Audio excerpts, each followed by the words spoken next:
I'm just wondering if there's something smoking out to broken. I'm just wondering if there's something. I'm just wondering if there's something smoking out to broken. I'm just wondering if there's something.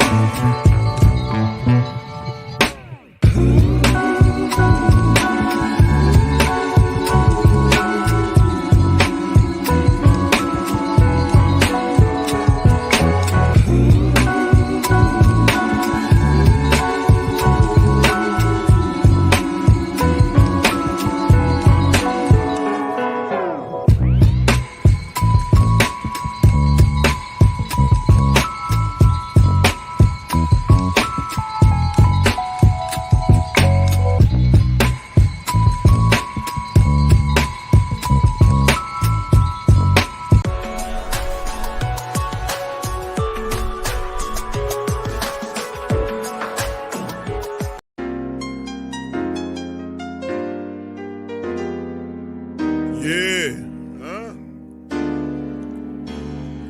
Boogie like Benson, I'm a who that. I'm a who that. Long as I'm living, I'm a who that. Lose or winning, I'm a who that. Sports coma, yeah, this is where we do that. Where we do that, where we do that, where we do that, where we do that, where we do that.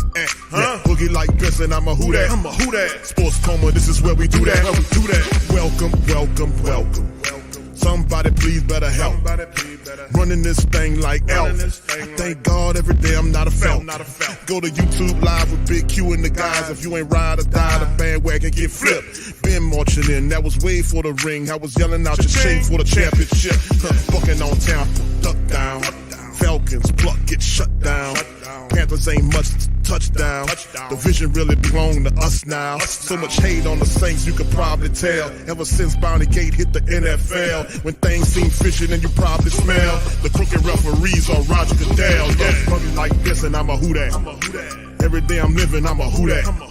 Lose or winning, I'm a who that. It's the sports coma, this is where we do that.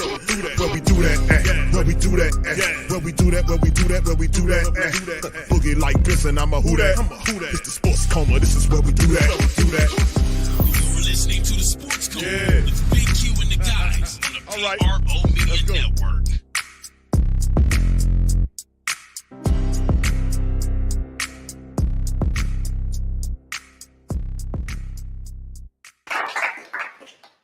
All right. Shout out to the mighty Who That Nation, man. We up in this thing. Shout out to the fam. Coffee with Q, Saturday morning Saints talk.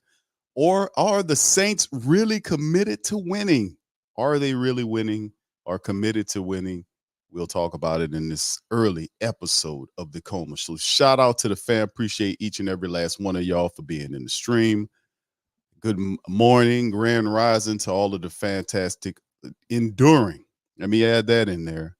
Enduring. He ain't lying. Enduring Saints family members across the world. Shout out to you guys. Appreciate y'all being in the stream.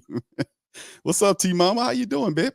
Much love to you. Appreciate you being in the stream up early with your boy, Talking Saints. Much love to you. Appreciate you. All right, Poppy 504. Shout out to your fam. Brian's Flat Power God. Shout out to you. Javier, how you doing, sir? Says bonjour. Don't forget your favorite croissant. Yeah, there you go, man. I don't have none of those, but I do like a good croissant. All right, T-Mama says cute. Will there be sugar? You know what, T-Mama? I'm all out of creamer, to put in there. So, man, I'm just, it's just black coffee with a little sugar in it today, and usually I might get some tea. I might just have some water. But anything for the family members, if it don't have to be coffee, you could be some. Right now, the Saints got people drinking a lot harder than coffee right now. But we just trying to maintain. Thank you for asking. What's up, brother Derek? How you doing, sir? Appreciate you being in the stream. Big ups to my dog Randolph. How you doing, sir? Appreciate you for being in here. Much love to you. What's up, Antoinette? Shout out to you. Good to see you in the stream. Can you to you? Who that to you? And good morning, grand rising to the fam. Brother Gundam, how you doing, sir? DJ Philco's in this thing. Good to see y'all. Asa's in this thing. Top of the morning to you. Laddie, Shout out to you, Kevin. What's happening, man? Chilling in from Arizona. Much love to you. All right. Yeah. Yeah, that's how people feeling right now, T Mama. Everybody kind of feeling a certain kind of way about things right now, and the Saints ain't making it no better. So you know what I do? I'm gonna come in, I'm gonna keep it real. Also bring in some levity. That's what we really need, some levity nowadays with the team as up and down as they are. We'll talk about it. We'll have a little therapy today. How about that? All right, Pete says, "What up, Q? Happy Saturday morning, my brother. Appreciate you for being here. Much love to you. What's up, brother E? How you doing, sir?" 504 code says Q. Had to put some some in it. Some Jack Daniels, something in there, man. Let me tell you something, brother. They got it going crazy today, man. But what's up, Vilma? How you doing? Appreciate you. Shout out to you. Appreciate all the Mighty Who Dat Nation family members. Y'all, please feel free to spike the like button. Feel free to share the stream on your social media feed. We up in this thing. Saturday morning Saints Talk, Coffee with Q. Are the Saints committed to winning? That is the question. Now, that might sound like a pretty simple, it's a simple and straightforward question. And there's a lot of things going on right here. A lot of things going haywire right now, just to put it quite simple, especially with the Saints. But is it a surprise? It's not really a surprise if you think about it. If you think about it, it's not really a surprise because we often talk about history and we know our history in the Mighty Who Dat Nation. You know what I'm saying? We know our history. And if you are really astute and a big supporter or a observer of history, you'll notice that things happen in cycles. They really do. And there were things that I seen with this guy, Dennis Allen, over the team that I knew coming into the season. I was asking the question, what did Dennis Allen learn? What did he learn last year to make him a better head coach for this season, right? And what I seen was he just added people around him that made him more comfortable. Did he learn how to be a better motivator? Did he learn how to scheme better? Did he learn, you know, be a better communicator? Because that's important, right? So, I mean, there were several things that I was looking for in terms of did he get better on, and he most certainly didn't. He didn't get any better because it's basically the same middling results that emulate him as a coach, a head coach. He is an up and down personality. And what I mean by that, no disrespect, I'm just saying from observation, I've had enough time to chart, literally to chart this dude's behaviors and his thought processes along with this team over the last almost 2 years. And what I've seen, and I don't want to get right off into it because why wait? Let's just jump right on in the deep end of the pool. Why don't we? And some of the stuff that I noticed from Dennis Allen is that he lacks a lot of these intangibles, the things that make great coaches great and mediocre coaches what they are. He's just too mediocre. He doesn't take a serious attention to detail.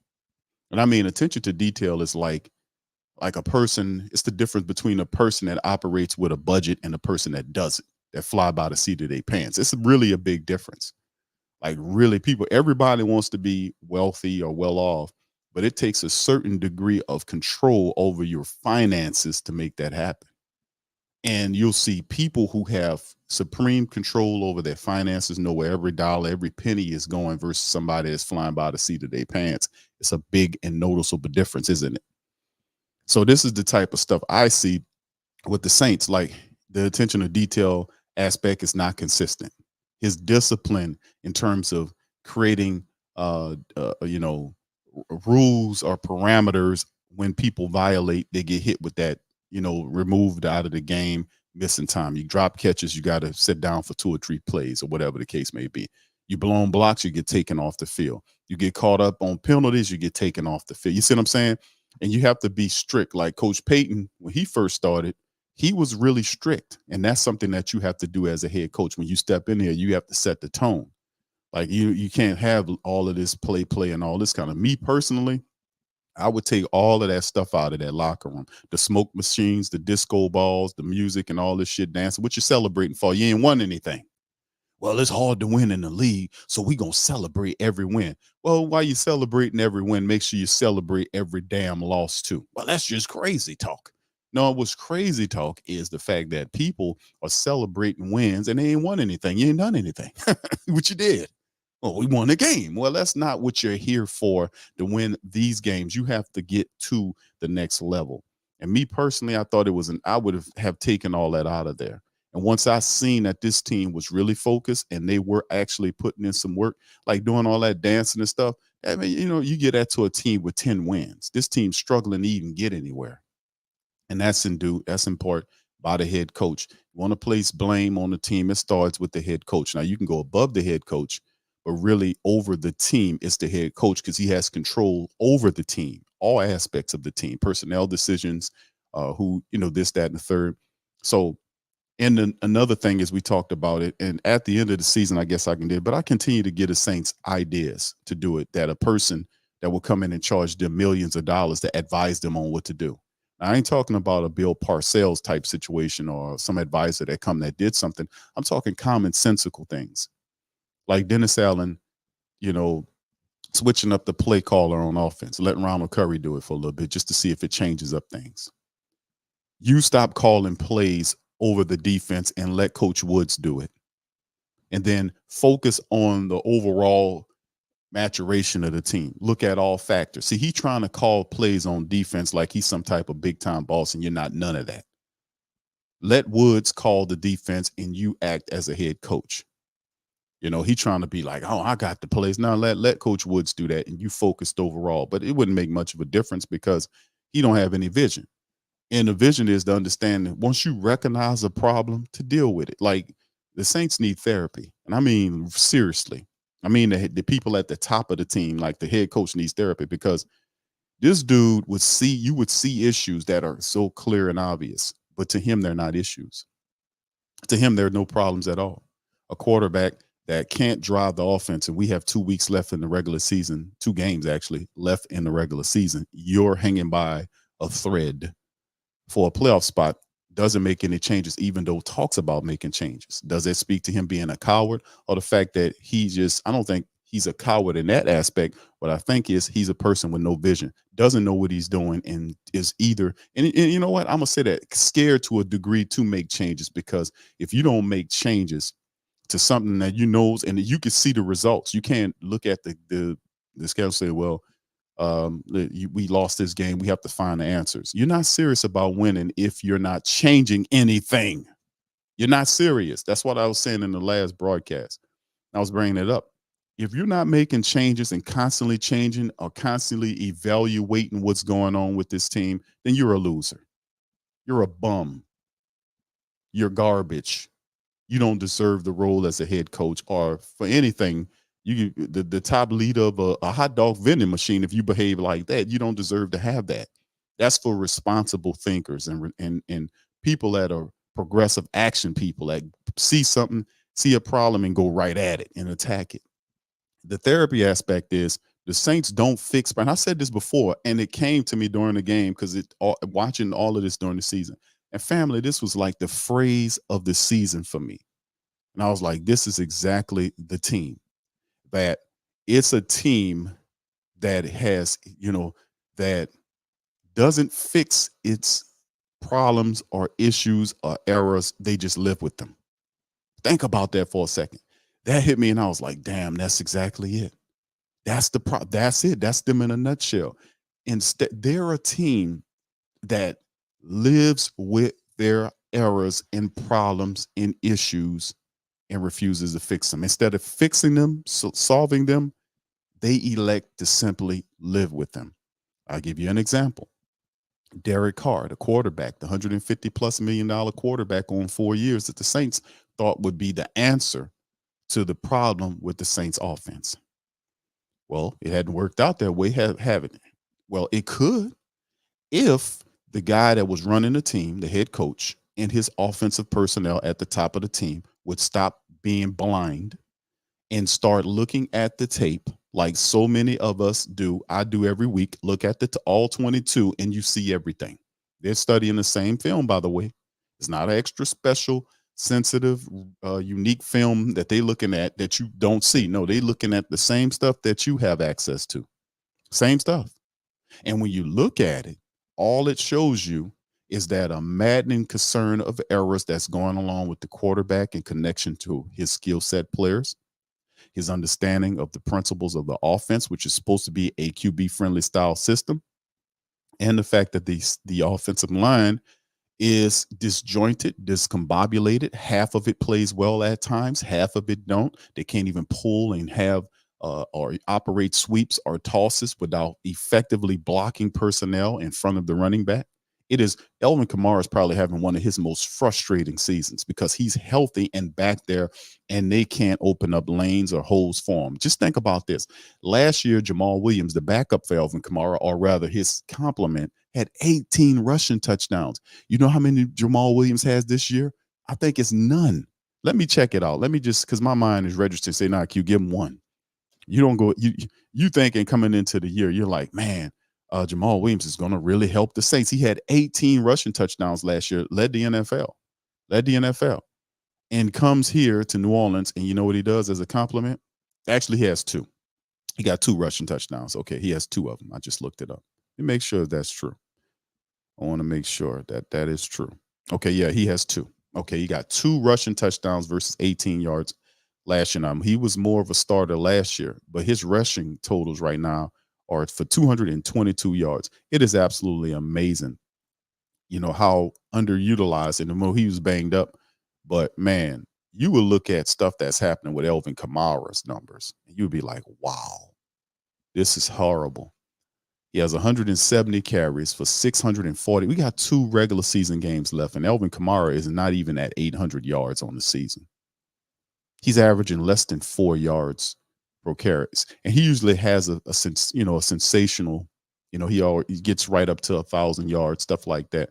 But he's the focus back this year. He's not really getting going, and a lot of that's not on AK-41. We know he missed a couple of games to start the year off, but really, truly, the offensive line has not been kind to Elvin Kamara. I'm just going to keep it a buck with you.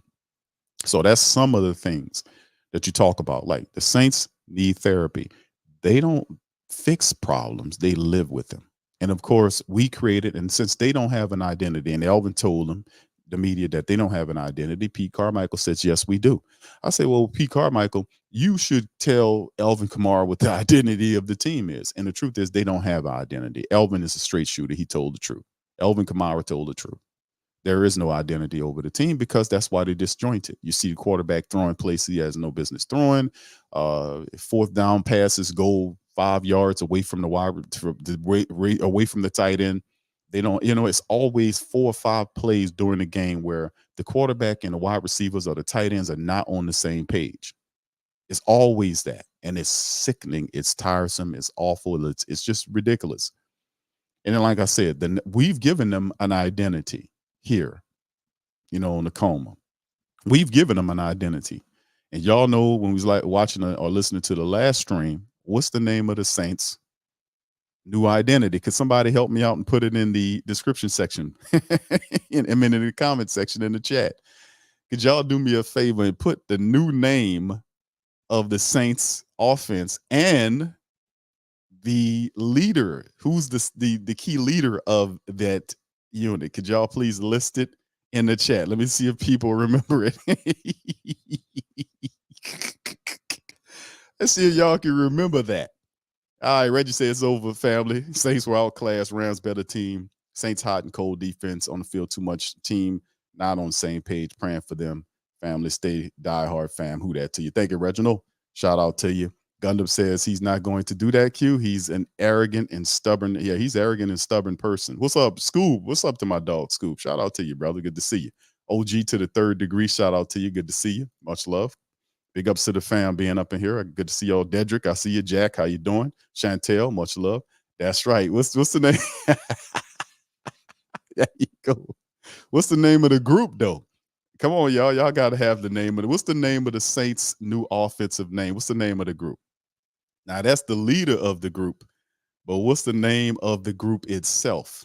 That's the leader. Check down Charlie. But what's the name of the group? What's the name? Let's see if y'all remember. We talked about it on the last stream. What's the name of the Saints' new identity, the name of the group? All right, y'all put it in the chat as we keep it going. So anyway, yeah, and this is the thing. Now, this is the first stream, family, to be honest with you, that I've done since Thursday. I didn't do one Friday. And you know, it's what it is at this point. But it's not very surprising to me to see what's going on with this team. You know, it really isn't. Now, yes, that's right. No, no, yeah, that's right. That's right. Y'all remember. That's right. Thank you. Can you too, you. Frankie, shout out to you, man. That's right. It's dysfunctional dynamite. That's what I was, because that's what I was watching this team, man. We're watching them playing. And this thing, this crazy Looney Tunes episode popped up, right? You know, y'all remember Looney Tunes back in the day with the Road Runner and that ragged ass coyote. And the coyote always used to have these products. I don't know how he had this endless supply of products that he would get from this company called Acme. You know, and Acme would send him all this stuff. I don't know how he was paying for all this stuff, man. I don't know how he was paying for it. But he used to have this dynamite stuff, you know. Hold on, let me see if I can pull up a few pictures right here. Look at this right here. This is bringing back memories for a lot of y'all, man. Y'all remember this? There you go. Look at him. There's a picture right here with him looking at the Acme catalog. He got the damn catalog right there. Looking to see what he can order. And as you can see, he got the dynamite right there. And usually he'll take the dynamite to blow his ass up. He don't know how to handle it. He's a novice with it, right? He does stupid stuff, right? So yeah, anvils and dynamites. He would in dynamite he do it. So it was the group, like he'll have these like you see the red sticks of dynamite right there. He would have them in the bundle, so it'd be like 5 or 6 of them rolled up and one in the middle. Y'all remember that? And then the one in the middle of it would have a long string, right? And he would light it, and and get ready to throw it, and then it'll be a dud. It don't light on fire, it doesn't blow up, right? And it's and then when he goes to go and see what's going on, then it blows up when he gets over there. That's what the Saints offense is like to me. It's dysfunctional dynamite. Because when it's supposed to go off, you light it and you wait for it to go off, and it don't go off. You're like, man, why didn't that go off? And then you walk over there and blow up. See, that's dysfunctional dynamite. That's what the Saints offense is. And I was saying that right before the first touchdown. People saying, Q, these people can't score. I say, family, listen, this team is like, and it hit me, dysfunctional dynamite. And then right after I said these people go off when they not supposed to go off, and when they supposed to go off, they don't do nothing. They dysfunctional, right? And it's the exact thing that happened, like in the fourth quarter. Like, why didn't the fourth quarter be the first quarter? If they would have acted like that, they could have set a tone and could have really have shaken up the Rams. Because the defense, if the Saints have done that in the first quarter, defense would have fed off that and would have been able to been fired up even more to go after Matt Stafford and get him on the ground. They'd have been really playing, because they would have fed off of that. So yeah, that's what it is. It's dysfunctional dynamite, and the leader of the dysfunctional dynamite is the quarterback, and his name is Check Down Charlie, because that's all the son bit do is check it down all the time. He will not fail to do anything else. So thank you for that. Appreciate you, Frankie. Yeah, Check Down Charlie, the lead. Yeah, dysfunctional dynamite, and dysfunctional dynamite is a group that it's a failed, it ain't even a real group I created, and I created a fake story for it and everything. I was like, okay, dysfunctional dynamite is a mythical 90s group that failed because they were obviously inconsistent. They didn't show up for practice, so they was a failed rock group.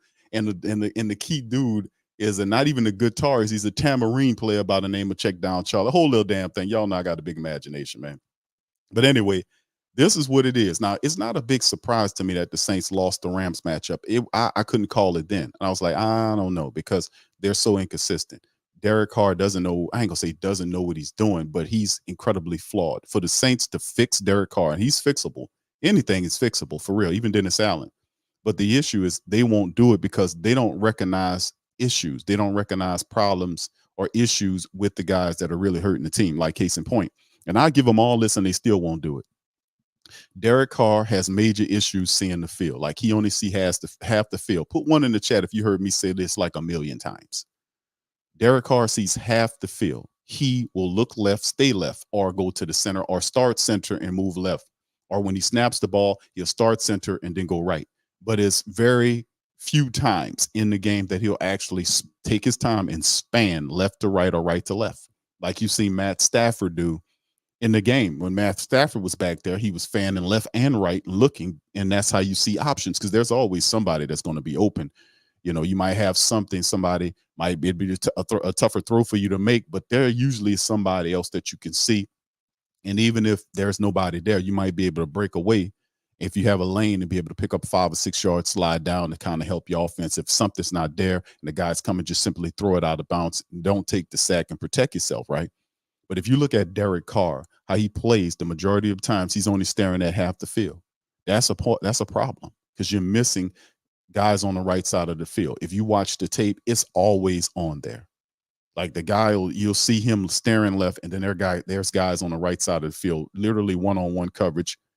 And the defenses have one safety playing center field. The other safety is gathered around the box. So you have one-on-one matchups between his wide receivers to the outside, which if he puts the ball correctly out there, the guy can run up under it. If it's Rashid Shaheed in a one-on-one matchup with no safety support against the cornerback, you throw that ball out there and let Rashid run up under it. As long as you don't throw it stupidly 5 yards ahead of him. If you hang it and put enough air underneath it to lead him, he'll run up under there and get that play. And so with Chris Olave, if he's not hurt, Chris Olave is fast too. If he's one-on-one and there's no safety support there, he's against a guy, I trust that. I'll throw that. That's what Jameis does when he comes in the game. Jameis sees that guy don't have safety support, and he'll put that ball out ahead of him where that guy can run up under it. You got to give him a chance. That's what's giving him chances. And he misses a lot of his opportunities because he himself is so flawed fundamental. That's a very flawed trait that he has of only sticking to half of the field. That is awful. That's the number one thing I would change, because you're not going to get rid of him. Nobody wants him. You're stuck with him thanks to Dennis Allen. So if you really want to change him, somebody will have to come in and look at it like we're looking at it now and say, bro, see, listen, this is the problem. You're only looking at half the field. That's why you're making these bad decisions with the ball. Why aren't you looking to the other side of the field? Well, I'm just lazy. That's the bottom line. I'm just lazy. Oh, I don't feel like it, because there's no reason for you to just stare left and don't look right. You're lazy. You're operating very lazily from the QB position, sir. You're going to have to stop that, or we're going to have to sit you down. And I don't care how it looks, how much money you make, how frustrated you are. We're going to have to sit you down if you don't learn to span left or right. Okay, let's get that understood. That's how they're going to have to deal with the situation to fix Derek Carr. They're going to have to stop him from doing that. They're going to have to teach him. And I know that sounds crazy, because when you start playing quarterback, the first thing you're supposed to understand to do is to span the field, go through progressions to see who's out there and who's not. Come on.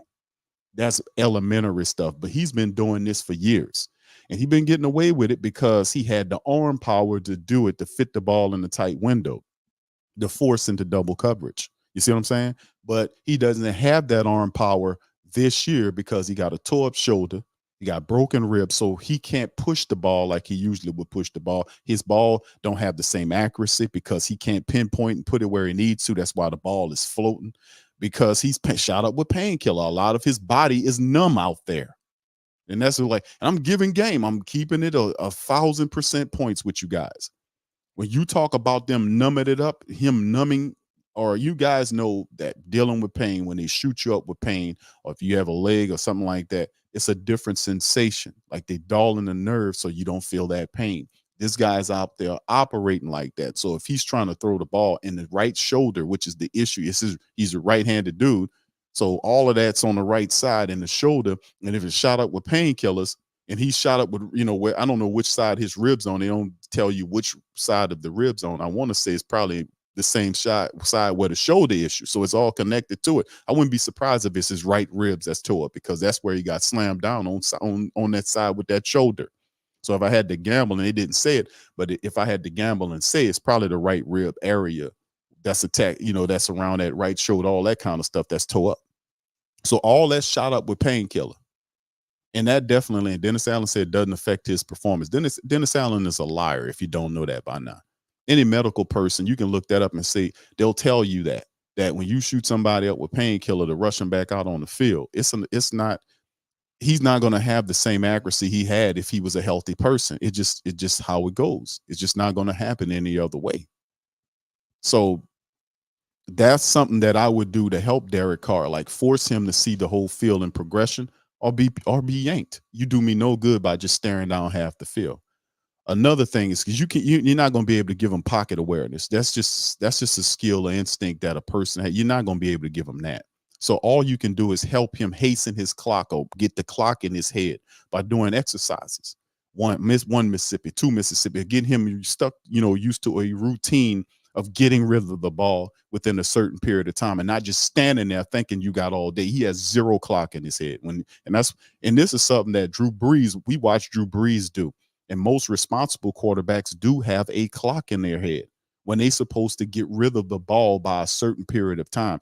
Even if it's the hot route or whatever you got, if you're saying you got to get rid of that ball, if you're going to scramble and go and see if you can find a few yards and slide down, or whatever you got to do, it's a certain period of time that you have to get rid of the ball, and that's something that he can be worked with. That's not a very hard thing to work on in practice with creating a clock scenario for Derek Carr to have. He has zero clock. He think he has all day to stand back there all day, and he gets in trouble with that. So there's other things to be concerned about too, but those are two of the biggest things right now that's severely hampering the quarterback play.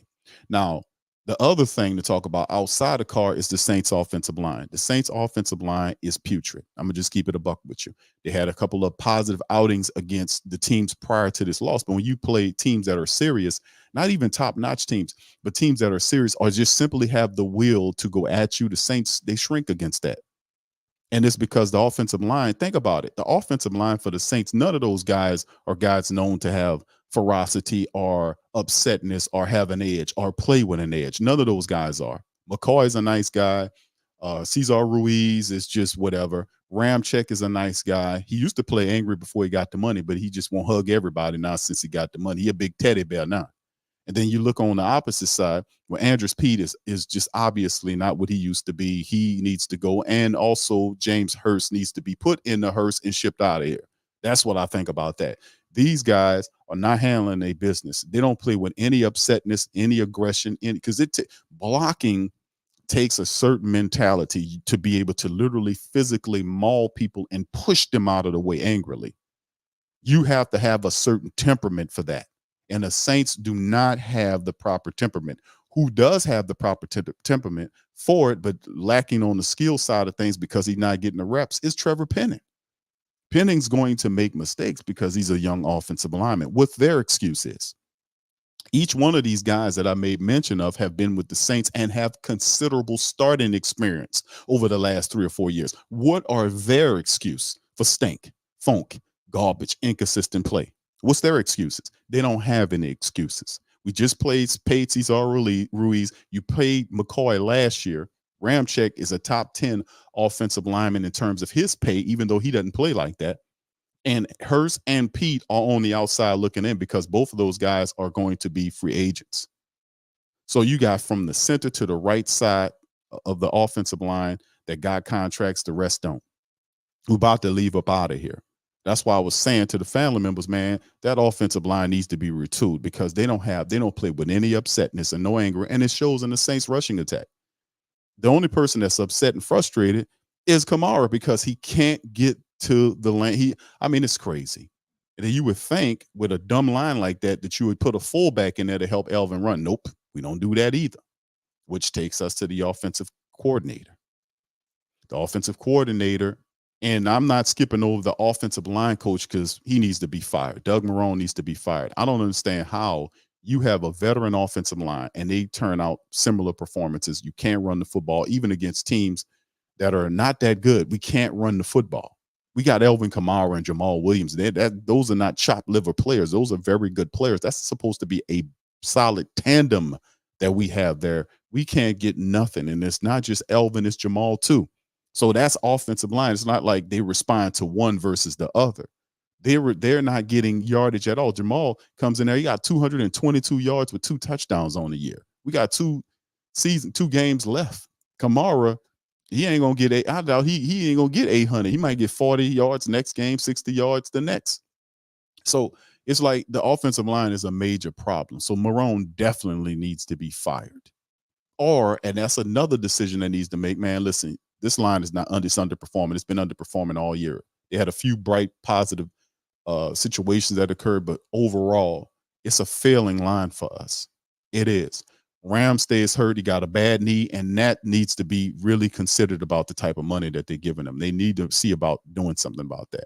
They really need to focus in free agency and in the draft of improving this line because it stinks. These guys are overpaid and they're not performing. I'm sorry to say, and I like Ruiz and I like McCoy. McCoy is one of my favorite offensive linemen. I don't like to say that, but I gotta call it like I see it. And them freaking guys know I'm telling the truth. They know. They can't argue with that. And the critique is, I want to see them get better, but in order to get better, we need somebody that can motivate them or at least threaten to pull their jobs if they don't step up and perform. We have this. So it's dysfunction at multiple levels in the Saints offense that's creating this. The offensive line stinks and it's up and down. The offensive line coach needs to be removed and somebody else needs to be put there. Pete Carmichael needs his job restricted or have the passing game coordinator Curry just to call plays just to see how things. Sometimes that's a slight change can mean a big difference. We need to see that. So we're not seeing that. So that I just gave three or more than three, multiple different solutions to problems that the Saints are obviously dealing with. I don't have to bombard you with the statistics to prove my point. Y'all know what y'all see and y'all know the stats already. So I don't have to keep doing that. But at the top of the snake, it really is Dennis Allen's inability to motivate, inability to be detail focused, inability to make the proper decisions. The big thing is decisions. You have the power to make decisions that nobody else has over the team. You know, he's the most powerful guy, which is very scary over the Saints team. And remember, this is old stuff, traditional stuff that y'all all know. The team takes on the mentality and the energy of the head coach. And what you see out there is an up and down, inconsistent team. That is literally the mindset in the exact embodiment of what Dennis Allen is. He's inconsistent and he's up and down because he lacks discipline to put the press on when it counts. Let me show y'all something, man, and I'm gonna keep it moving in a second. This is something that I told y'all, and I really kind of delved into this, and I kind of showed the family members this. And I say, listen, man, I pay attention to trends, which is history. It'll tell you a lot. I told y'all this prior to the game, and I told y'all this after the game. I said the Saints during this season, they've had actually three, and I always mess it up for well, not always, but because it's kind of a twister. They've had 3 2-game winning streaks. I think I said that right. Okay, I'm gonna say it again. I'm gonna say it again, baby. They had 3 2-game winning streaks. Okay, we got that clear? Check in the chat. They had 3 2-game winning streaks. Now, how did they perform on the first 2-game winning streaks, right? It's on the screen. I showed y'all this and I said, family, keep this in mind because history repeats itself. Weeks 1 and 2, wins against Tennessee and Carolina were then followed up by losses to teams they should have beat, including an epic collapse. They had the game away in Green Bay. They were winning by 17 points with 11 minutes left to go in the fourth quarter, and them people let Green Bay score 18 points to win the game. Unbelievable. How did you go? And they had a chance to close out. They were up by 17 in the fourth quarter. Not even a full fourth, 11 minutes left. Not even a full fourth quarter. They could have had the 3-game winning streak there. And what did they do? Collapse mentally, spiritually, physically, and every other way you could possibly imagine. So you thinking, okay, they just lost by 1. They just lost their stuff. They'll be back. Nope. They gave a worse performance against Tampa Bay in the dome. They come back home and lay out 26-9 and let Baker Mayfield run around on them like he was Joe Montana, like he was Steve Young or somebody. Right? Then they come back and knock the hell out of New England. Right? Then I'm not going to even count the win over New England. Let's go to the second of the 2-game winning streaks. It occurred with Indianapolis win 38-27, which was a team that was missing its quarterback and some talent. They beat them 38-27. They beat Chicago, who's one of the worst teams in the NFL as well. They beat them 24-17 in the game. And then after that, they're doing good, right? They had some decent wins. And what happens after that? They lost 3 in a row. They lost to a Minnesota team without a starting quarterback, a guy that they just pilfered off of the trade block a few weeks before or a week before the season, that came in there and beat the Saints and threw all around on them and doing all kind of stuff to them. They didn't even have Jefferson. They were missing Cousins. He was out. Jefferson was out, and they still beat the Saints in Minnesota. Stupid. So he's like, okay, that was just a fluke. Let's just take the bye week, then come back. We'll be fine, right? We got a whole week to get healthy. Listen, we had a chance to sit down and look at all our problems. And let me tell you something. We sat down and we pinpointed all our problems. And then we solved it. We solved all the problems. We sat down and said, hey, you was making this problem. We had that problem. We ironed out all our wrinkles. Let me tell you, it really did us some good. We went and had a retreat, and then we just sat down there and we had a good old powwow, and we ironed out all our wrinkles and all our problems. Everything is fine. Y'all gonna see. We had a really great practice. We had Hall of Fame style practice. You should have seen it. Chris Olave and Rashid Shaheed was jumping backflips and backflipping, and one guy backflipping to the end zone and caught a touchdown. Then he flipped, grabbed the end zone, swung on it like a gymnast, and then stood on that tap dance on the crossbar. It's amazing he didn't fall off of that. Then backflip down. Y'all should have seen it. Y'all should have seen it, man. We was really getting it that day. And what happened? Atlanta happened after the bye, and they lose to the Falcons. Then they turn around and say, okay, well, that was a tough game. We gonna rebound. We gonna be back, baby. And guess what? They turn around, they lost to Detroit. So that's 3 straight losses that they had, including in between the bye week when you're supposed to get your stuff straight. And I'm not playing. They told us, I kind of exaggerated the backflips and all that, but that's just to illustrate the point that they told us, hey, we ironed out all our wrinkles. Oh, we were all hey, that old Q guy, you don't know what he's talking about. Listen, we got it figured out. They told us that. I got it all here. That's why I play that stuff, because it mysteriously always seems to disappear off the web. I play that and archive it and bring light to it. I actually archive it and save it because it will disappear. It most certainly will. And then what happened after that? That's the second of the 2-game winning streaks, the 3-game losing streak after the 2-game winning streak the second time. So let's just stop and kind of do a summary there, right? First 2 weeks, 2-game winning streak to start the season off was followed by a 2-game losing streak. The second 2-game winning streak with Indianapolis and Chicago was followed by a 3-game losing streak. History now, trends. So what happened? The Saints' third 2-game winning streak, Carolina and the Giants, they beat them. And where are they now? They're on a loss to the Rams. So how long is this one going to be? If history tells you anything, it's going to be at least 2 games. It's going to be at least 2 games according to history. It's going to either be 2 or 3. Take your damn pick. Take your pick. History. Now I'm saying that is why at 2, Q? Why at 2 do they stop doing that it falls apart? Because that's when discipline, that's when focus, that's when attention to detail, that's when other things that are more, that you need more than the 2-game winning streak needs to be accounted for. That's when teams start getting kind of cocky. That's when teams start getting overconfident. That's when teams start letting up off of the practice intensity and start doing stuff like, we got it now. And then they don't got it. It takes an extra level that they can't climb to, family. And that's what I'm saying. Isn't that interesting? And I was saying that, man, and I knew that. And I said, man, I think I got the game all figured out here. I done found the cheat code. And I was holding back, and I didn't want to tell the family members. And I said, bro, you might as well go ahead on and tell them. You got to keep it real. Your thing is, keep it $1.15, not 100, but $1.15. And that's what I do. I keep it $1.15. I said, family, listen, order for them to do what they need to do, they're going to have to win out, which they're not going to win out. We know that. So if history is just recent history from this season is anything, it means anything, then you can't dispute that. Can they break that trend? Because every losing streak comes with at least 2 games. Do they shake that? Do they shake that? That is to be continued.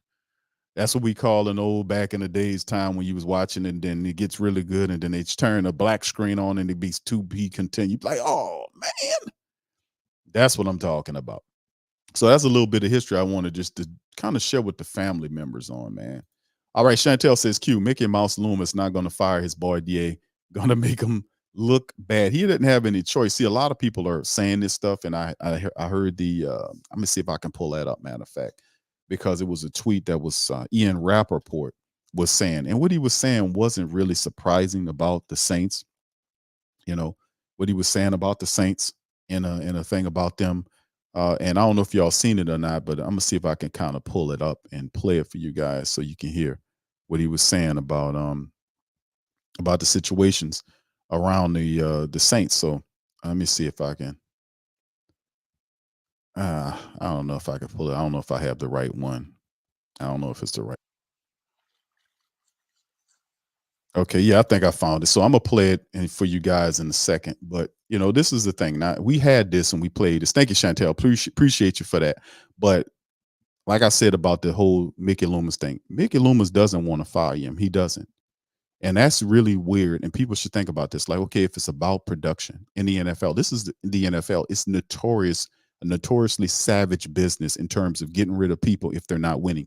What makes the Saints different than most NFL teams who are very savage and very disciplined about finding the correct personnel to run the team? The answer to that is money, your money, because you afforded them to be lazy and slothful. And that's what their actions are. So they are a team that a lot of older people are running this team. And the mentality that Mickey Loomis is using, it doesn't fit for today's NFL. Dennis Allen is not the answer. And his judgment is severely impaired because the results on the field do not agree with his judgment of who Dennis Allen is he might like him, or as Gail would say, that's a very nice man. He's such a nice man. That's Gail, right? So yeah, I'll do a pretty good Gail too. But listen, that's her perception and his perception on Dennis Allen. And once I said, like she used to say that about Elvin Gentry, he's such a nice man.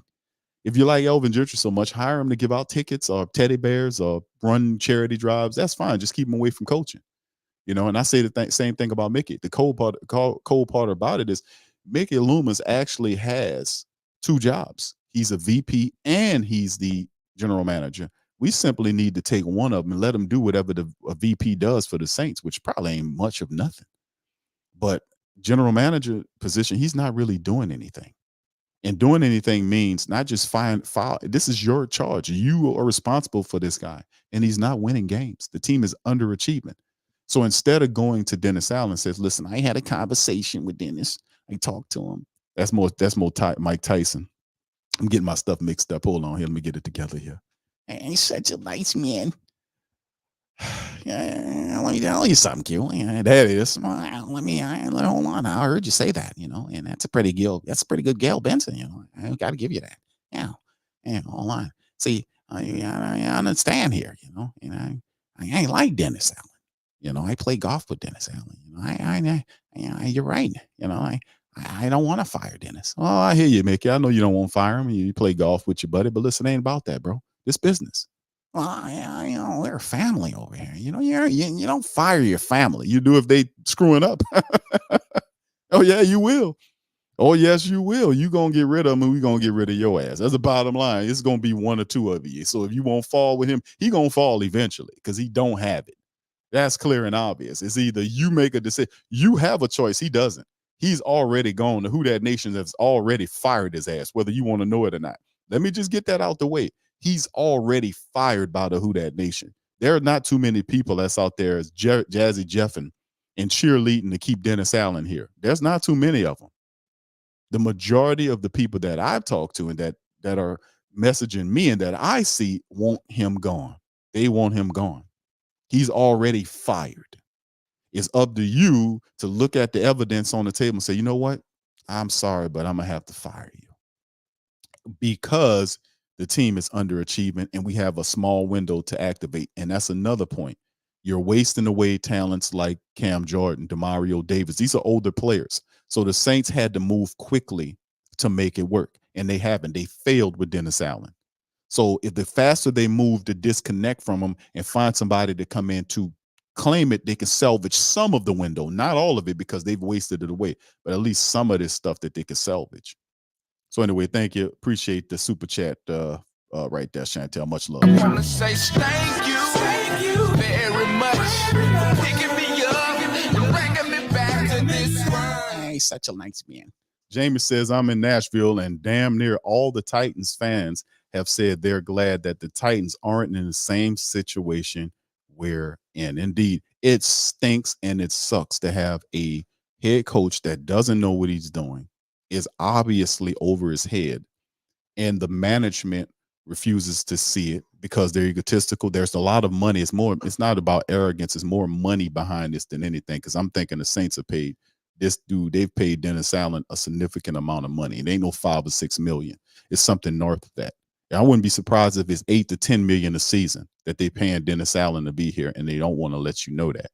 And for them to cut that contract, they would have to then settle with Dennis Allen and then hire a coach to do his job. And I'm saying this is all economic. This ain't got nothing to do with them protecting him because he's a friend of him or something like that. This is a money arrangement that's very weird between the Saints and Dennis Allen. That's why they're keeping Dennis Allen's contract quiet and undisclosed to your ass. And I really do think that's the reason. Thank you, Jamie, for that. Appreciate it. I want to say thank you very much for picking me up and bringing me back to this world. All right, shout out to the fam, man. Infinity, shout out to you. Good to see it. Says Q, the Saints need you on their staff. They don't want me up there, fam. I mean, let me tell you something, bro. I'm not a hard guy to deal with, but I ain't no guy. I'm not a dude to put up with no nonsense, bro. You know, I'm just not that guy, man. I'm a no, you know what you meet me, what you see is what you get. Like I'm intelligent, I'm fun, you know, I laugh, I joke. What y'all hear from me all the time throughout the weeks is who I am. You know, this is who I am. So if I go up there, I'll get along with people, but all that other stuff, like if a guy's not doing his job, you have a discussion, but it's not going to be if you don't perform up to standard and you're out here messing up and screwing up, I got to get you out of there, bro. Because this is an opportunity that most people would, you know, jump over hills, climb mountains for to play in the NFL, to take care of their family.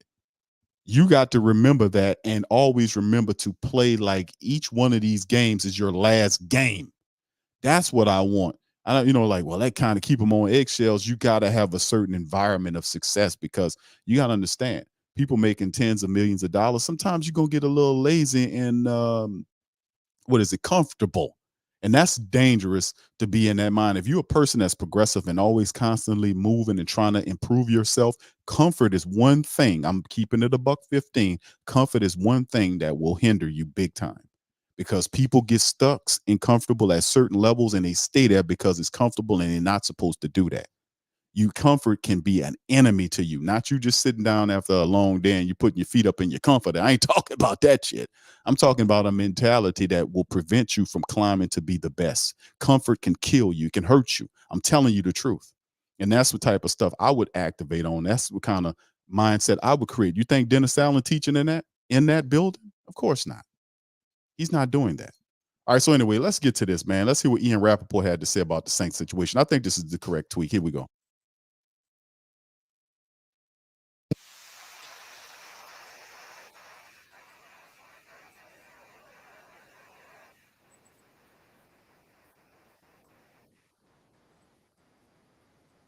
But the spotlight is going to shine on the Saints a little bit as we get late in the season. Yeah, and, you know, to me, I mean, first I want to go back to what you guys said about that decision at the end of the first half. I actually thought it was a good decision. The outcome was bad. It was the kind of game where you knew the Rams were going to score, and watching Sean McVay go for it on 4th down from the 2 or whatever that was early on made me think, like, all right, the Saints have to match that aggression. They did. They just didn't execute well.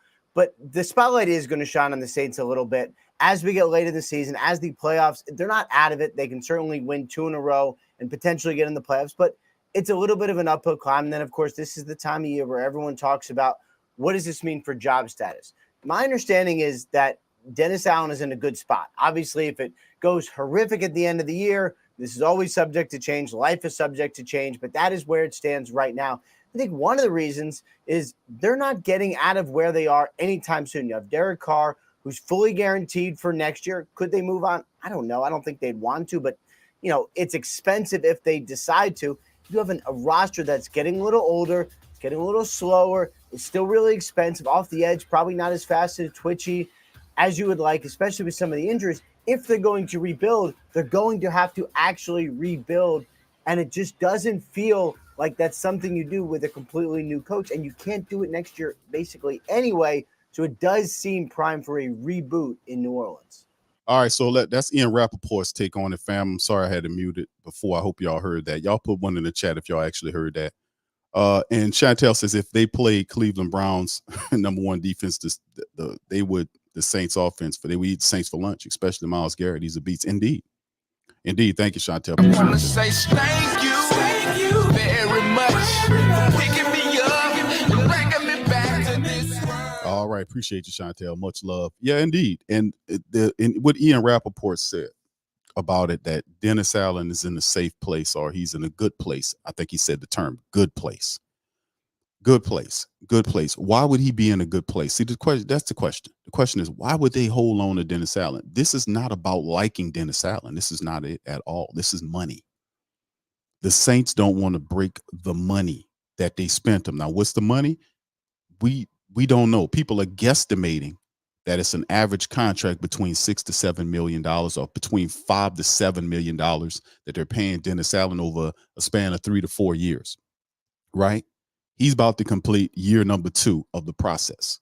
Now, why would they fight, or rather have the mindset to want to keep Dennis Allen there, even though the team is underperforming with him? And obviously is a person that should be on the hot seat to be removed. Why? Money. The contract is not $4, $5, or $6 million. That's not enough for them to undisclose it or keep it from getting to you. It's north of that. I'm telling you it is, because none of this makes sense. Because Ian Rappaport's one of the best, if not the best, insider in the game. And he says Dennis Allen's in a good place. And they leaked out another little thing about, well, the Saints won't want to get rid of him. Why? Because of the money that they're paying him. I'm telling you, it's something north of $8 million a season that they're paying Dennis Allen, and they don't want you to know that. They're paying him that much. They're paying a guy with a sub record, a losing ass record as a head coach. A guy that's showing you that he can't get a team that is littered and loaded with talent. Even the team that he picked, even they used the excuse last year about injuries and the fact that we need to give Dennis his own guys. So what did Dennis do? They gave Dennis all of his guys. They gave him the defensive line coach that he wanted, the secondary coach that he wanted, the defensive coordinator he wanted. He picked the tight ends coach that he wanted. He picked everybody who he wanted, and this team mirrored him more than last year's team. And what was the result? You are now 7-8 with 2 games remaining, chasing, looking up at another team, hoping they lose so you can have an opportunity to have another chance when you had several others that you allowed to slip through your grasp. Why would they try to hold on to him for a 3rd season? It's not because they believe in him that much. I'm telling you, that's what they'll tell you, but it's money behind this. His contract is larger than what they're saying it is. And I'm telling you, when they finally fire him, all that stuff is going to come out about how much the contract was, and y'all going to see, like, once again, that we be hitting on it.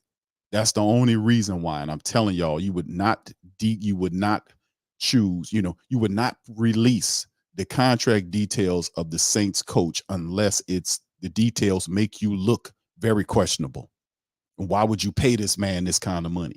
Because they don't want to fire him. That means to break his contract, they would have to settle with him and pay him off, which means all of that money, all those little details, it will be coming out on how much his contract is the moment he gets fired.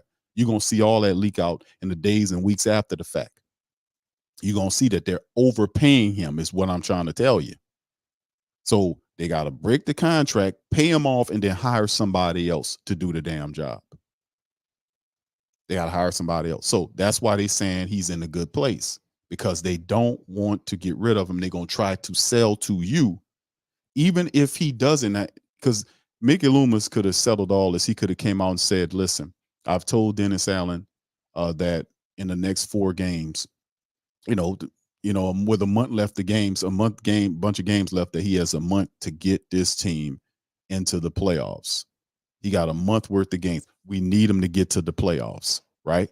and then we'll look at it. But we want playoffs. It's basically to keep his job. He has to get to the playoffs. Now, if he announces that to the nation, and that means that put pressure on him to perform better. That means puts pressure on him to be a person that make the change. Like, damn, I better go and do some stuff then. That will propel him to make changes because his job on the line. Does it look like he is coaching like a guy or acting like a guy with his job on the line? Absolutely not. Why? Because Loomis is telling him he's safe, which means I'll take the arrows for you, Dennis. I'll take the arrows and bows. No, what he's going to try to do is, and I really wish you would try this for real, bro. Come on with it. This will be a good exercise of strength between the corporate people that sit on top of the team and the people that actually control the team, which is the people that pay for and support the team with money.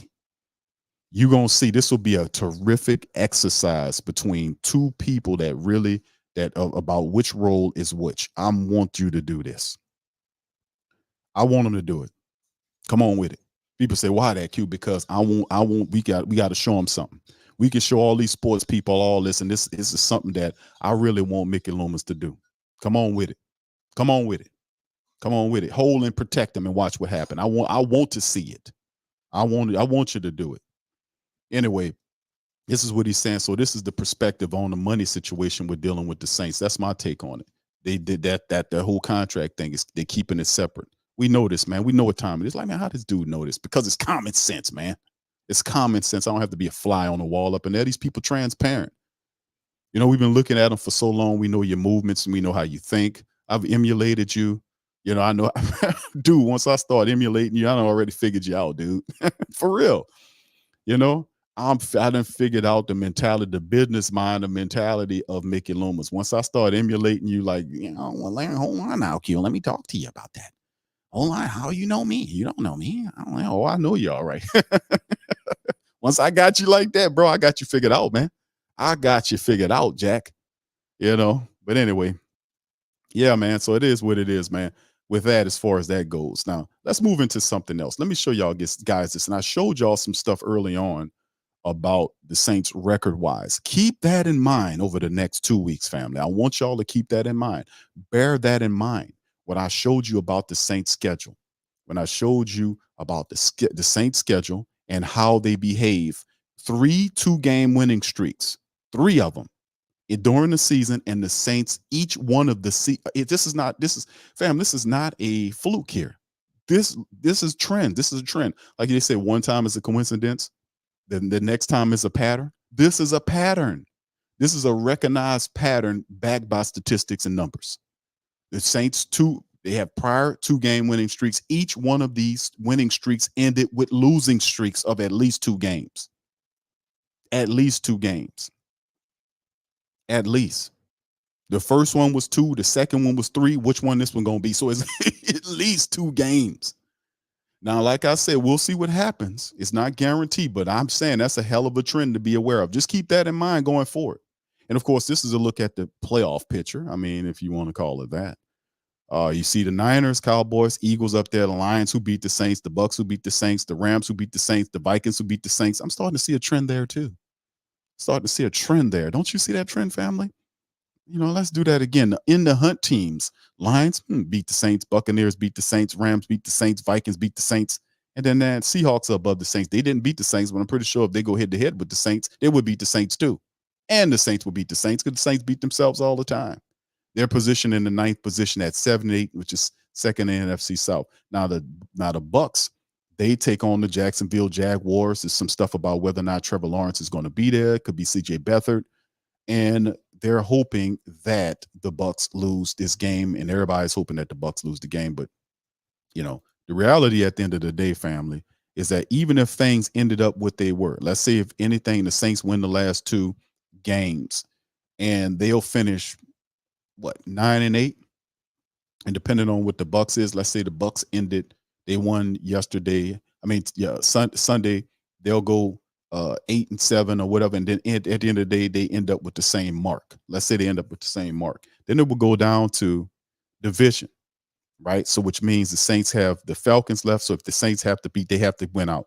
They got to beat the Falcons. That means they'll finish in the division at 4-2, right? Now, depending on what Tampa Bay do, they got 3 games left. They can, the Jacksonville game is not the same.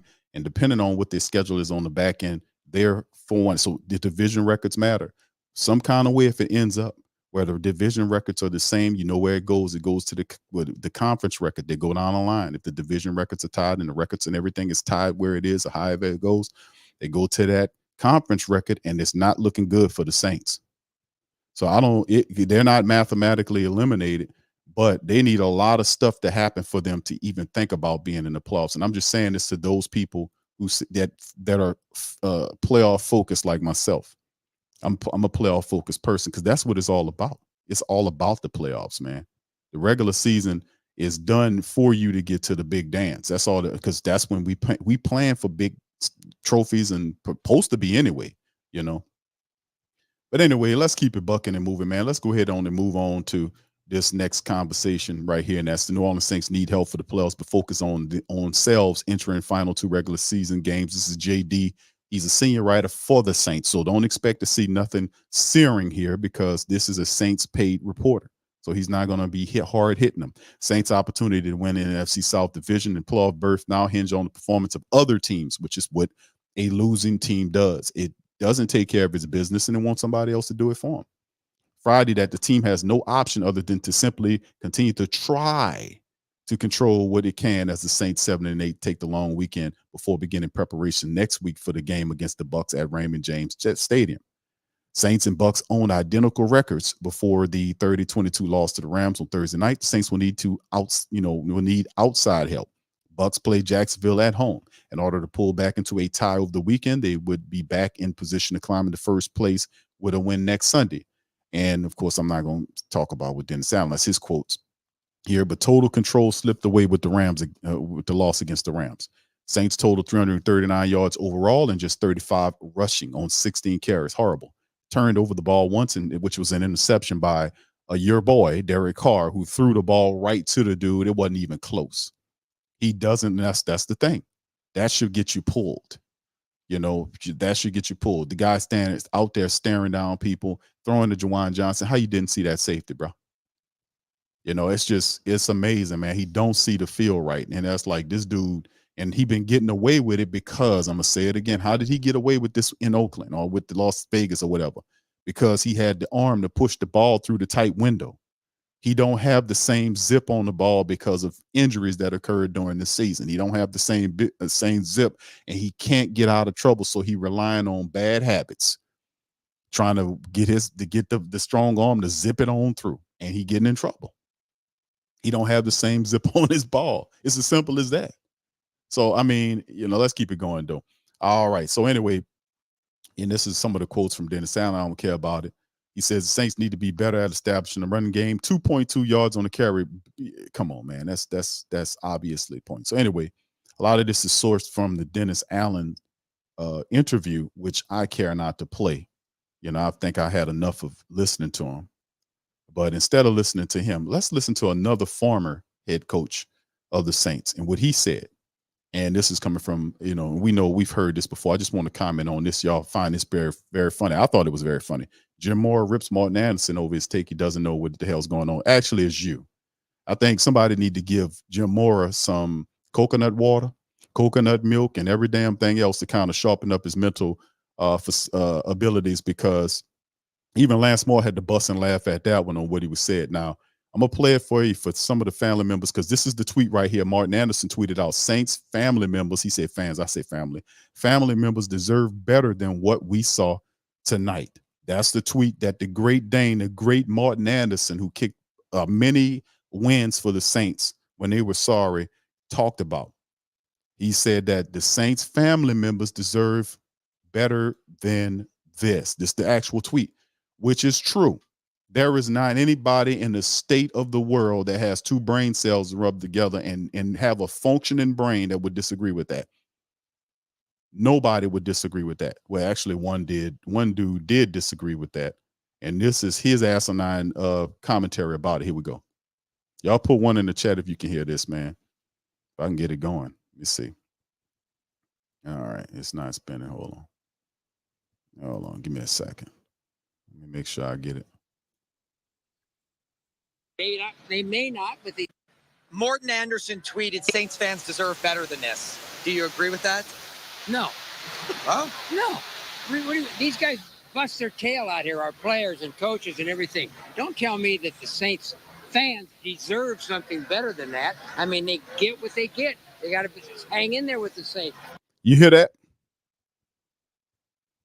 You hear that? Bro, you heard that? You don't deserve better than that. This is a crazy old coach who done been lost his mental abilities some time ago to say something that foolish. And Lance Moore bust out laughing like, dude, are you serious? Are you just? I think Jim Moore is just a troll right now. I think he's definitely trolling because nobody would say something that asinine and stupid on national television. You know, he's trolling. Got to be. I'm gonna just say that he's trolling. This is not a serious take.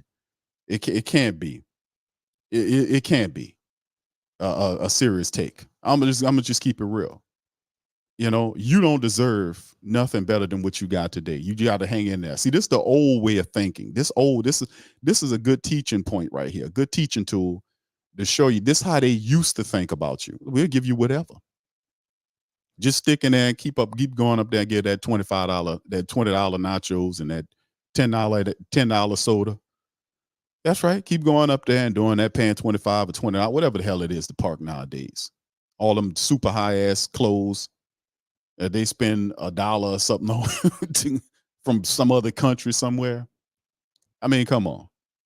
This is how they used to think. Yeah, and I've been talked about this all the time. I talk about this all the time. But this how they used to think. And this was type of thinking we fighting up against. Here we go. Saints fans deserve better than this. Do you agree with that? No. Oh. No. These guys bust their tail out here, our players and coaches and everything. Don't tell me that the Saints fans deserve something better than that. I mean, they get what they get. They got to just hang in there with the Saints. Okay, they may not, but they still could make the playoffs this season. So what's going to happen when they make the playoffs? Oh, everybody's excited and happy and Saints fans and all that kind of stuff. Right now, they're... Now, listen, let me tell you something more. Let me say this to you, brother, because I think you're trolling. You can't be this detached from reality. There would be no NFL if it wasn't for the supporters. The supporters are upset, rightfully so. There's this weird thinking that I'm kind of kicking up against, this weird thinking that, and I'm going to tell you where it's tied to. It's tied to the fanaticism mindset that they placed that term. See, that wasn't something that the people came up with. That was something that the corporations put on you. They didn't call you a supporter. They didn't call you something that had a positive overtone to it, where it would show that you had some type of power to the team. It gave you a moniker or a marker on you that was something that was less than appealing. And fan, like I said, all time fan is short for fanatic. There's nothing good about a fanatic. Research the term. It might as well be calling you racial epithets. Fanatic is, there's nothing good about fanaticism. It's a person that's going way beyond what they're supposed to be doing. That's almost like on par with some type of zealot or something. I mean, it's ridiculous. But this is what the corporation, the NFL, and the other people decided to give to the supporters of these different teams. Oh, let's just call them fanatics and then shorten it to fan so they don't tie the two together. But this is how they think a person that is labeled that is supposed to think. That, no, you don't deserve anything. I've been saying this. It's good that Jamora said that. He was a coach in the NFL at that time. This ain't something that he's pulling out of his backside, his wrinkled backside. No, this is what he actually believes, because this is what they teach him to believe, which is, this is what they're busting their butts. He has more concern about the players busting their butts, even though they get making tens of millions of dollars and hundreds of thousands of dollars to do it, by the way. Oh, they're out there busting their butts and they're doing it for you. No, they're doing it for themselves. They're getting paid to take care of business and take care of their family. They're not doing it for me. They're doing it for themselves, for the team, for us. That's a different thing altogether. And that's why I rail against this type of BS, because this is what these people actually think from a corporate level about who you are, and that you have no power unless it's what they give you, which is then they'll tell you it's your team. How is it then my team, sir, if you don't listen to when I ask you to do something, but yet you want money from me and support from me. You want our power because money is power. We have the power. You want our money, our power to help support what you're doing, but you don't want to listen when we upset about you underperforming, you not handling your business. Now you tell me if that's righteous or not. That's that type of thinking is ridiculous, man. This is ridiculous. But he is showing you this is how the old NFL, because the new NFL is the old NFL. It's the same thinking. Even though they might paint over the mold and and all of the scrapes on the building to make the building look new. This is the same NFL it's always been. And deep down, this is the mindset. And I always tell you this. So this is a good teaching tool to teach and show people what they actually think about you. Even though I've been saying to people for years, listen, if you have the money and you're the supporter, you have the power to control the team. That's why I'm saying if Mickey Loomis wants to keep Dennis Allen, let him do that. That's going to show. That's going to be an exercise of power. That's going to be a great experiment to show the power of the support base versus the general manager who's getting paid by the owner who's getting their money from the support base. You have no chance in that scenario. And they hate to show that you beat him in the public like that. So he will relent at one point and fire Dennis Allen because they can't disrupt the money, which is the power. That's what I'm talking about. Now, like I said, let's finish this up, then we get ready to roll. Down in the dumps, Morton Anderson saying that. He doesn't know what the hell's going on. He lives in Atlanta, Georgia, and he's a kicker. Why does he? Why should he know about the offense and defense and stuff like that? And he voices his opinion? Don't give me that baloney. That's shoot. I mean, that was 20 years ago, for crying out loud, when he was playing. And he can watch a game on TV and decide whether or not they're worth whatever they are and all that kind of stuff. That's not right. I don't believe in that. You don't believe in that. You like, what? I know this, but see, this old school thinking, which still controls today. You don't deserve anything. He cares more about the players who making tens of hundreds of thousands to millions of dollars and them busting their butt, even though they're getting paid very handsomely to do it, by the way. And nobody put a gun to their head and forced them to say, come on over here and get this running back job. Last time I checked, they signed up on their own accord because they want to compete. That's what it comes down to. So in terms of the upsetness of the support base versus the players have control of what's going on to upset the support base. You see this weird dichotomy operating right here. This is peering into the mental dysfunction that we have to fight against as a support base to tear this ugly moniker off of us of being some damn fanatic somewhere. You don't think fanatics deserve any damn thing. No, you don't. Whatever the team do, you take it and keep supporting it. That's pretty much what it is in a nutshell. That's what he's saying. You know, no, I don't think that's right for him to say that. Oh, no, that's definitely not right for him to say that Saints supporters deserve better. And the team is out here busting their butts. The team is out here underperforming. The team is out here causing the support base to be upset. If Jim Mora don't know, there is a standard that's set in the building for the black and gold, which he should know that. He probably forgot. He getting old. But in the end, the reality is there's a standard. This is far below the standard. So if that's indeed far below the standard, then you know what needs to happen? There needs to be changes to make sure it rectifies whatever issues is happening. But as long as they believe that you just got to hang in there. You just got to keep whatever they do, just put up with it and just hope that they decide to change and do. No. That ain't going to happen, Playboy. That's how it used to be. That's what I always tell y'all. That's how it used to be. Oh, that's not right for them to tell I'll be damned if I let some damn fan tell me how to run my damn team. And then he got fired. He got ran out of town, man, because people was lighting his ass up in the press. They was lighting him up and he got fired. He got fired because he underperformed. His team stunk. He got famous press conferences where we make fun of and come out with memes of playoffs. You know why he hit us with that giblet, that really juicy one about playoffs. You come say thanks going to the playoffs. This team not serious about winning, Mora. They not. I don't understand how you can sit up here and see you've been in the press too long, man. I'm gonna keep it real, bro. I'm gonna sit up here and pretend what it is, what it is. The team not serious about winning, brother. They're not serious about winning. Why? Because they're not making any changes schematically, philosophy-wise. They're not making this is easy. This is easy work. You're not serious about winning if you're not making changes, and you're losing games. What are you doing? We're not making any changes. They are not serious, man. I'm not joking. I'm serious. No, I'm letting you I mean, that dude got to be joking and trolling. go. I was going to let the rant end. I flinched for a second there because I thought something else was coming. I was going to jump on the microphone. I love Moore. We're very good friends. We've stayed friends over I know the you are. Yeah, and you know, a Hall of Fame kicker, great competitor, great teammate, all that kind of stuff. So, but I think he's wrong when in saying something like that. Was he asked that question? I think he just tweeted it. Well, to who? Just to everybody. He sent the text to the world. To you. He tweeted it to you. He Yeah. said, tell Jim Mora that Saints fans deserve better. All right, hold on. Before this keeps going. No, he didn't. He didn't. No. See, he don't even realize Lance is trolling him. He didn't do that. Jim is an old guy. He's mental kind of scrambling up there.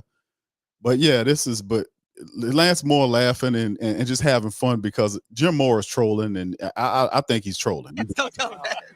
Before this goes off the rails any further, that bothers me that a former NFL player would come out from about his own team that he played with a long time, made Hall of Fame and all that, and come and say that 20 years later after watching a game on TV. That's not right. Well, I don't think it's one game, though. I think he's been watching the whole every season. game. He might have.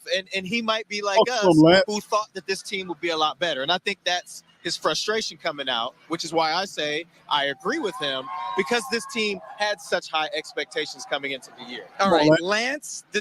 Come on, Lance. Talk to him. Educate him, man. Now, what Lance said, nah, man, listen, I'm laughing to kind of lighten the mood, but shout out to Lance Moore, man. Shout out to Lance Moore. Lance had to bring it back to reality because Jim Moore went way up there to Saturn somewhere, and Lance had to go up there, get him, and pull him back down to earth. Some kind of way he got detached from the gravity, which is, it's a pretty strong thing here on this planet. Some type of way Jim got broken away and started floating way above the top of Saturn somewhere. Lance had to go up there and pull him back down to earth and bring him back down, man. Thank you, Lance Moore, for dropping some game there, man. Appreciate that. What's up, Rain? Rain says, Rain's 1134 says Loomis needs a visit from the ghost franchise, past, present, and future. Yeah. The old Scrooge tale. Yeah, we getting close here. And by the way, happy holidays to the fam, man. Happy holidays to y'all as we're getting close to Christmas Day. But yes, indeed. Thank you, Rain. Appreciate that, man. I want to say thank you very much. Picking me up and bringing me back to this world. Yeah, this is not gonna work here. Thank you. Ain't gonna happen, Playboy. Yes, you can quote that, brother. You can quote that when it ain't gonna happen. And then of course the question of the show is Coffee with Q, Saturday morning Saints Talks. Are the Saints really committed to winning? This is the whole dialogue of the show, or the talking point about the question about, are they serious or committed to winning games? Well, in my humble estimation, I do not think they are committed to winning games. And I'm not talking about the players on the field. I'm talking about the head coach. And I'm going to tell you why I think they're not committed because they are not making any changes. When the Saints have had several opportunities during the season, they had some really bad losses. When the offense wasn't even competitive, or if they got going late, that's a major issue. The Saints don't make any changes. They keep doing the same thing over and over again, which shows you that they're not serious about anything. If you had a person that had an issue, whatever the issue may be, they keep doing the same thing over and over again while telling you we're going to change and whatever that take, you wouldn't take them serious. And I'm not taking the Saints serious. The Saints aren't serious or committed to winning games if they're behaving this way. They need to fix the problems. The problems is the offensive line. The problems is the head coach. The quarterback. The head coach is a problem too. They need to change some things and slight things if Dennis Allen wants to keep the job. But he doesn't behave like a guy that's about to lose his job, does he? People think he's safe. Listen, should Dennis Allen be fired? Yes, he should be fired. Because the team has showed me enough this year where they haven't done anything. And the management is relying on the fact that the Saints need to win 2 games to get into the playoffs, and they're going to need help from Tampa Bay to lose. I don't think they do. I'm just going to be honest with you. I don't think they do. And what am I basing that on? History. If anything, the Saints, when there's, let me tell y'all something. This team is psychologically weak. They really are. They're psychologically weak. This is a psychologically weak ass team. I'm just keep it real. In particular, the offense is really psychologically weak. It really is. The Saints had a supreme opportunity this past Thursday to take full possession of their playoff future by beating the Rams. They had enough assets to get that done. And what did they do? They went up there and shrunk in the limelight. They are psychologically weak. And a psychologically weak team like that, any opportunity that presents itself that requires them to step up and make a play to gain its destiny back, they're not going to rise up to that challenge. And listen, remember in the game, the Rams game, you say, well, Q, they scored 15 points in the fourth quarter. The game was out of reach. The pressure was off. Why didn't they do that in the first and the second quarter while they had time? Why did it take the fourth quarter for them to score 15 points? Why they didn't do it in the first or second? Because psychologically weak teams don't have the ability to turn it when the situation presents itself. They won't go into it with that courage mindset and take control and say, this is ours. We got it. We taking it. It take a certain type of mindset and aggression to go and get that. It take a certain alpha dog set mind to go and do that. This team don't have that offensively. They're a weak psychologically inferior team. They really are. They did that stuff when the game was out of reach. They did it when it was out of reach. And I knew when I was doing the play-by-play, I said, this team is not going to win, family. Don't y'all dare get y'all's heartstrings tied up into this. Don't you dare do it. And I told them that, and with time on the clock, and then what the Saints do, they wasted their timeouts. They did the onside kick, and then they ultimately lost the game. And I said, see, just when they have possession to take control of their destiny, they some kind of way flimble it, threw it up, and just throw it to the winds. Oh, we tried. Then they say we tried. So this is my observations of watching this team. Now, listen, watch this. It takes that mentality, the good one I just mentioned about that alpha attack dog mentality, to take possession of your future of your destiny. It takes that, because whatever else that you kind of advocated or option to, like if you're not running it, something else is running it. Like they say, if you're not in control of your mind, then somebody else will manipulate and control it. That's true. It has to be used either by you or somebody else. So are your thoughts really your thoughts here? You got to evaluate that and know who you are to understand what I'm saying here. I'm saying some stuff, but when we talk about the Saints, they are a weak psychological team, offensively speaking. Defensively, they're stronger, but the offense is weak. They're a mentally weak team, offensively speaking. And they will always shrink when opportunities present themselves to take possession of their destiny, because they're not built like that. So that's my answer to, are the Saints really committed to winning? They are not committed to winning as long as they have that mentality above the team, and that is largely orchestrated by Dennis Allen, who is not an alpha dog. He is not. He's not a guy that's going to go in there and say, hey, listen, we need to do this or I'm benching your ass. We need to do this. I'm going out and I'm guaranteeing to win. Now, if y'all remember during the press conference leading up to the Rams game, when they was talking to Dennis Allen used the term, says, I hope we win. Y'all remember that? Put one in the chat if y'all remember that. Well, I hope we get the W. Remember he said that? Put one in the chat if y'all remember that, man. Put one in the chat if you remember that. He said it in the presser leading up to the Rams game when they were talking about the Rams, and when he was previewing the stream. I ain't say nothing about it. I was like, man, I ain't going to even say nothing. I just heard this dude say, I hope we win. I hope we get the win. What kind of talking is that? We don't talk about hoping to do nothing unless you're serious. Now, I use hope all the time when I'm not sure about teams that I'm watching. I'm like, I hope they win. But that ain't the same energy as they going to get the W. I know they're going to win. Hope and know is two different things. It's two different entirely things that come with two different energy patterns. It really does.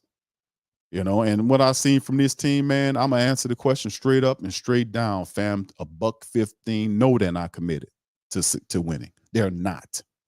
As long as they keep not addressing, as long as they're not addressing the true issues of the offense, the offensive line, starting with the offensive line coach, the play calling, Dennis Allen's weird ass off code weird behaviors tied to the team, his inconsistencies, his energy's weird. He moves around like he's floating on a cloud. There's all kind of craziness that this team is not responding to his level or his type of coaching ability, if he even got any coaching ability.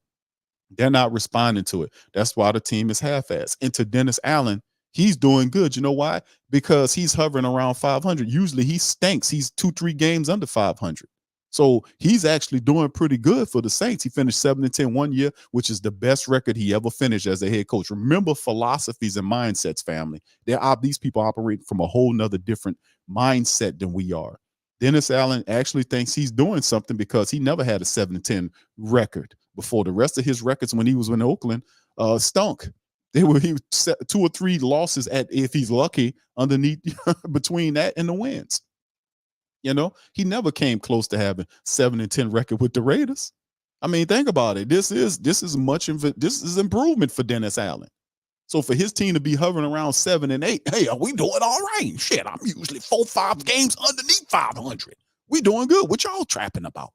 What y'all upset about? What are y'all on about? What are y'all carrying on about all this foolishness over here? What are you talking about, Q? I'm doing good. I'm 7-8. Usually I'm 4-8, 9, 10. Man, I'm doing good. I'm all right. I'm telling you, man, this is crazy. All right, Brent says Lance Moore and Jim Moore. Come on, man. Yeah, you heard that? You heard that, Brent? That foolishness? Yeah, DA, let's give him a try. Yeah, all that stuff, man. Cut it out, bro. The dude is so undecisive. It's ridiculous, man. This weak, flimsy energy that's over the team. It's no decisiveness. It's no leadership. And it shows. It shows this team is not ready to win. They're not ready to take on the echelon of the NFC. It hurts me to say that, but then again, truth is truth, man. It don't hurt me to tell the truth if you think about it. So let me pull that one back. The truth is the truth. The truth is medicine. The team not ready for what they telling you that they're going to do. Because I'm just keeping it $1.15. They're not ready. Thank you, Brent. Appreciate it. I want to say thank you very much. Picking me up and bringing me back to this world. All right. Thank you, Brent. Shout out to Tyrone, man. See, you can only be as strong as your leader. It's not the players, it's the coaches. Exactly. Thank you, Tyrone. Appreciate that, bro. Appreciate the super chat. Say thank you very much. Picking me up and bringing me back to this world. All right, Rain, shout out to you. Says all day Thursday, I wasn't feeling like we're going to go out and handle this. That's not how a family member base should be, or supporter base supposed to be feeling in a game of this magnitude. Indeed. Because you know why you was feeling like that? Because, the players gave you the vibe. And like I said, with the NFL, it's a lot of weird tricks and a lot of bullshit kindergarten level propaganda that I noticed around the NFL. Especially like times when the team fails and falters. You got to remember the Saints team was mostly early on a loser. I think it took us like 20 years before they finally had a winning record, and then sometime after that before they actually got to the playoffs. So you can't talk about a more patient supporter base than the New Orleans Saints supporter base. The team put the Saints supporter base through literal hell. Cheap ownership, bad decisions with personnel, all of that. And guess what? They're not going to go back to that. And that's what people's jobs like us, me, you, and everybody else, that's their job, to make sure and keep the pressure on, to keep the temperament of the family members fixated on what it's supposed to be, and that is on winning, to make sure the standard is upheld, to make sure they are representing us in the correct fashion, to also make them understand that we are listening to you. You better be listening to us. And if you don't make the proper improvements to this team, you are going to suffer financially. And we need to keep that power on these people. And that's where it goes. So that's my thought process on that, family, on this Saturday morning, man. Listen, I'm gonna get ready to leave out on that.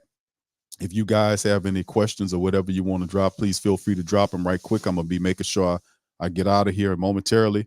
Dante Pence said they need to do something before all these players get old and leave. Indeed, Saints for Life says Dennis Allen is so vanilla, doesn't bring in any motivation or discipline to the team. He was saying he hoped the team won prior to the Rams game. That's not how you talk as a head coach. You got to go out there and guarantee that your team is going to win the game. He doesn't do that. He did that one time last year and they lost, and he never did it again. I guarantee we're going to win the game, and then they lost. I think it was against the first time against the Carolina Panthers. I think it was that they lost that game. But I'm keeping it $1.15, man. We do what we do. All right. So anyway, says Stafford choked 3 times in the red zone. Yeah, it was too bad. It could have been a lot worse than what it was because Cooper Kupp dropped 2 touchdown passes that would have really blown the game open. All right, PBM 8264. He said remains to be seen. They could enter the playoff, winning 4 of the last 5 with hottest red zone team. You talking about the Saints? L. Spooner says there might be 2 or 3 future years of Derek Carr and Dennis Allen. Yeah, well, we're gonna see how it all operates, bro. Dennis Allen they want to keep Dennis Allen to the best of their ability. They want to keep him because of the contract. I've said that before. They want to keep the man because of the contract. The dude got a big contract that they didn't want to tell us about. That's why they don't want to cut bait and run on this dude. Got a large contract. But in the end, you're gonna have to do it anyway because they're not gonna support you with Dennis Allen at the team because giving Dennis Allen a 3rd year would be stupid because Dennis Allen is not learning anything year to year, and his teams are getting older, which means the window is falling apart on him taking advantage. See, he was supposed to come in and win right away. That was the idea, and they didn't. Okay, so we give him a second chance. Okay, win again. Now he's on the cusp, and his team is so bad and so dysfunctional. Guys are, doing the team really good. Established players are frustrated. Everybody's frustrated, offensively speaking, because there is no changes. There's no changes. He refused to take possession. He's supposed to go in the offensive room and change things around, say, let's see how this works. He's supposed to be moving around the building, seeing why the team is falling. You think he's doing that right now? And the man ain't doing none of that right now. He's not serious about winning. And the Saints as a team is not serious about winning. All they care about is making money because they've lost their way. You're supposed to win, then you get paid. That's how it works. No, they want to get paid whether they win or lost. That don't work like that here. The only people that's going to get paid whether they win or lose are the players. The team is not going to work like that for you.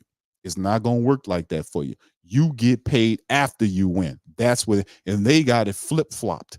They thinking that we going to get paid and then we win or lose. No, it don't work like that. And Jim Morrow ass don't understand it, but we do. That's why we the Coma. That's why we represent the great Saint think tank. So with that being said, man, I'm going to get ready to get out on that, man. I appreciate all y'all for what y'all do. I appreciate y'all. Y'all have a happy holiday. Saints for Life says, Q, you got to keep out more videos, man. Saints organization need to listen to the fan. Nobody wants to see Dick or Haslett days again. Yeah, they know, bro. They know. They trust me, they do, bro. This ain't our first rodeo. We've been doing this, bro. If anything, I know, like I say, I know people in there. I know people up in there. Chantel says, Q, I want to see Flacco against Carr in the playoffs be good too. I don't think we get there. Thank you. Good thought, though, Chantel. Joe says, hit the owner's pockets. They will make changes. Exactly. That's the strategy, Joe. Exactly. Saint for Life said Davis paid out Josh McDaniels to get him for the Raiders. He was getting paid crazy money. Other teams do it. Why keep a bad head coach when your team isn't going to do anything but lose? The Saints been spoiled by success, cuz. They've been spoiled by success, and it's one of the worst things that happened because now they're comfortable. Now they believe like they got the golden key. When they hit on Peyton, when Peyton left, it all fell apart. Now they're trying to keep his template there without having any alpha dog. Peyton was an alpha dog. That's what drove everything, kept it together because his discipline, his attention to detail, and every other thing was there. When they pulled him out of the mix and they put Dennis Allen there, Dennis Allen has no impact at all. He is not an alpha dog. He's not an attention to detail dude. He's not serious. He's not a disciplined guy. He's none of the things that Sean Payton is. He is a lapdog for Payton. He's a worker. He's not a boss. He's a worker for Payton, and it shows in his team because if you gave Payton this team, you have a 10, 11 win team right here, man. All right, thank you. Brent says, in the real world, you get paid for what you do. They got it backwards saying, well, we got to play Carr because we paid him so much money straight backwards. Yeah, that's right. We'll get him straight. Thank you, Brent. Appreciate it. I want to say thank you very much. Picking me up and bringing me back to this world. All right, appreciate that, Brent. Much love, fam. And to the rest of the fam, man, listen, y'all have a fantastic rest of y'all day, man. Y'all have a wonderful weekend, man. I will pop back up tonight. The Pelican post game report will be live and direct. Tonight will be recapping the Pelicans matchup against the Houston Rockets tonight. They play the Rockets tonight. We'll be on there, man, so y'all can join us for our Pelican faithful. Also, there's a really great night of boxing going on, the Day of Reckoning. They got several heavyweight bouts that's going to be happening on the periphery tonight, man, and I want to see a lot of that box. So Ring Kings Boxing is going to be really recapping this one. Anthony Joshua is in action. The heavyweight British former champion Deontay Wilder's fighting in this thing as well. So a lot going on, man. I'm gonna holler at y'all on the flip side. Much love. Do that. Yeah. Boogie like Benson, I'm a who that. I'm a who that. Long as I'm living, I'm a who that. Lose or winning, I'm a who that. Sports coma, yeah, this is where we do that. Where we do that, where we do that, where we do that, where we do that, where we do that. Boogie like Benson, I'm a who that. I'm a who that. Sports coma, this is where we do that. Where we do that. Welcome, welcome, welcome. Somebody please better help. Running this thing like Elf. I thank God every day I'm not a felt. Go to YouTube Live with Big Q and the guys. If you ain't ride or die, the bandwagon get flipped. Been marching in, that was way for the ring. I was yelling out your shame for the championship. Bucking on town, duck down. Falcons pluck, get shut down. Panthers ain't much touchdown. The vision really belong to us now. So much hate on the Saints, you could probably tell. Ever since Bounty Gate hit the NFL, when things seem fishy and you probably smell the crooked referees on Roger Goodell. Yeah, fucking like this and I'm a who that. Every day I'm living, I'm a who that. Lose or winning, I'm a who that. It's the sports coma, this is where we do that. Where we do that, where we do that, where we do that, where we do that, where we do that. Boogie like Benson, I'm a who that. It's the sports coma, this is where we do that. You're listening to the Sports Coma with Big Q and the guys on the PRO Media Network.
Store where you can go and buy all the latest merch to support the platform. Available at the Pro Shops, we have dozens of hundreds of products available for you and your family. Unisex tees for men and women, hoodies and sweatshirts, tank tops, kids and baby items, long sleeve tees, mugs, pillows, wall art, bath bedding, face masks, phone cases, stickers, bags, fanny packs, socks, hats, and many other items. Please feel free to check out the Pro Shops. The link is in the description section below. And remember, it helps the platform continue to grow. Check out the Pro Shop and Who That too. TheWhoThatDaily.com. That's right, TheWhoThatDaily.com. Your one-stop shop for everything New Orleans Saints, New Orleans Pelicans, LSU Tigers, even the top flight boxing news. So if you're a Who That and you're looking for a place to stay up on your team, TheWhoThatDaily.com is your site. TheWhoThatDaily.com for the sport Who That in all of us. HomeBistro.com. Freshly prepared, home delivered, restaurant quality gourmet meals delivered straight to your home. Choose from over 50 plus gourmet meal options cooked by world class chefs and delivered frozen, ready to eat within